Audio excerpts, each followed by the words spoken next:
Hey everybody, this is Yoritomo and I'm back with another AFK Katz video for you.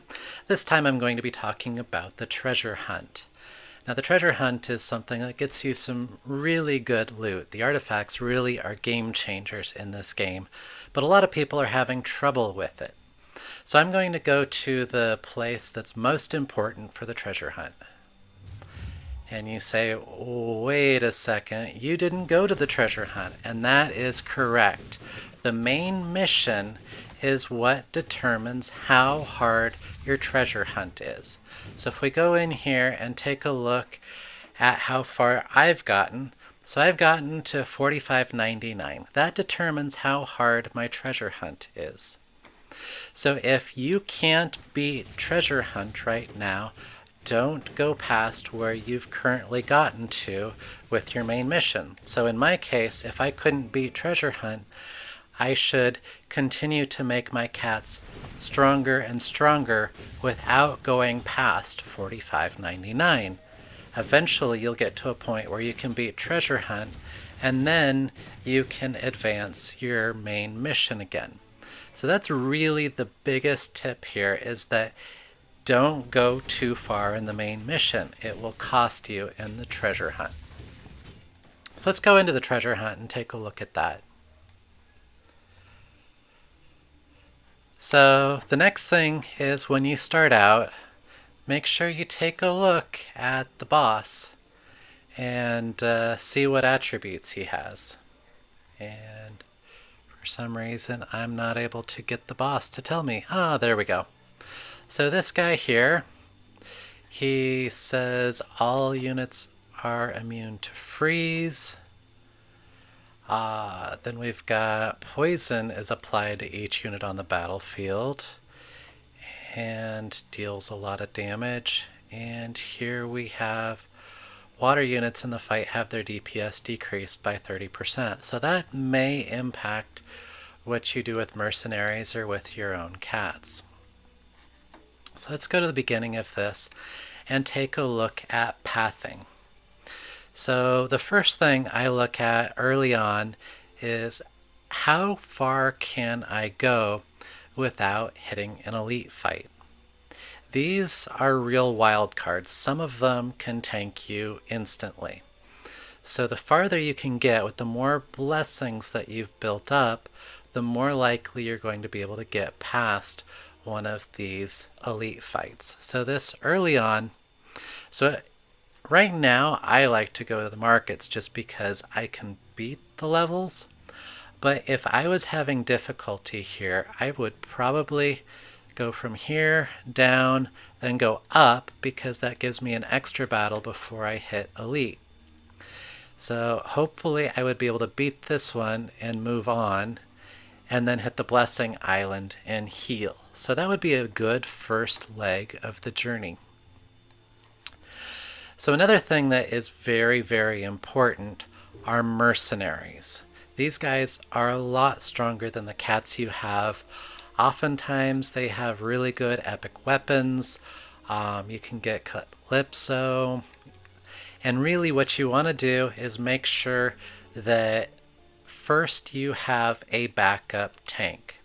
If your tank goes down, you're going to lose. So my first option is always, if there's a tank in here, I take that backup tank.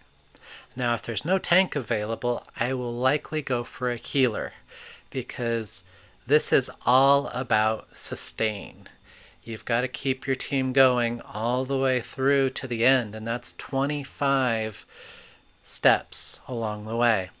If you start losing cats, you're going to lose your best stuff and you're never going to make it. So it's about sustain, it's about having a tank, it's about having enough healers, and it's about having the blessings that will keep you going. A couple of my favorite blessings are the one that heals your cats 25% at the beginning of a battle, and the one that heals your cats 5% after each cat on the enemy team goes down. That gives you the sustain, and you can get away with having fewer healers if you've got that much healing going every single time. So let's look through here a little bit further. So again, on the second stage, you can really take advantage of pathing because you can come up here, you can grab a mercenary, you can have hopefully an easy fight, get a powerful blessing, and then snag another mercenary. So at this point, you'll have 2 mercenaries, hopefully a tank, maybe a healer, and that will help you move along. You can heal up, and then at this point, you have no choice but to do an elite. I would come down this way if you're having trouble because that would allow you to pick up another mercenary.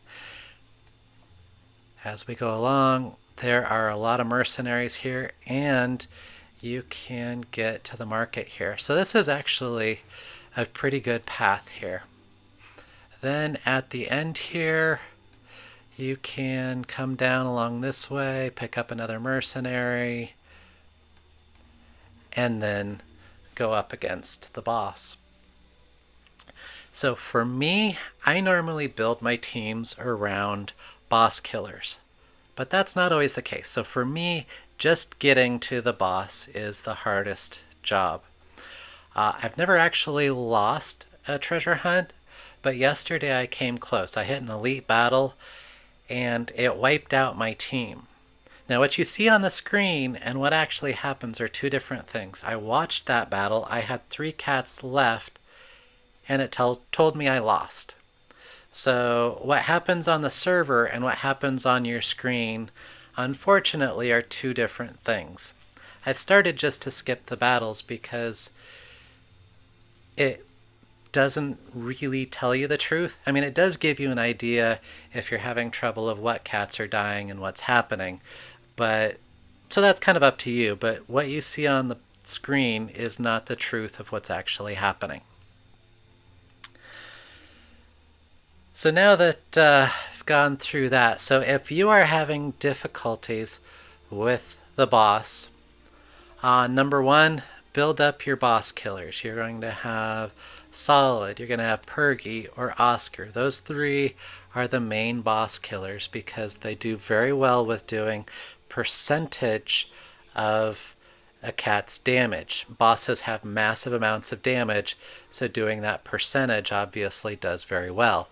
Now it's capped, so you want to have your DPS as high as possible. Another thing that goes along with that is making sure that your artifacts are in line. So make sure that your tank has either a shield on there to make their armor go up or a way to get their hit points up. And your boss killer, if you can get their DPS up, that bumps up the cap of the damage they can do. So there are a couple other things that you can do about the boss if you can't quite kill him. One of them is to have the 5% reflect damage, put a bunch of low-level cats in there, and hope he just reflects enough damage to kill himself. There are a couple other cats that can be helpful as well, even in a 1-star version.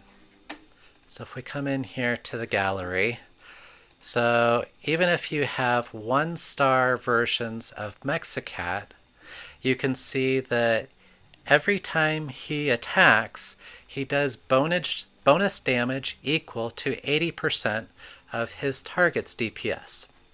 So even if he is a level 1, he's hitting the boss with 80% of the boss's damage.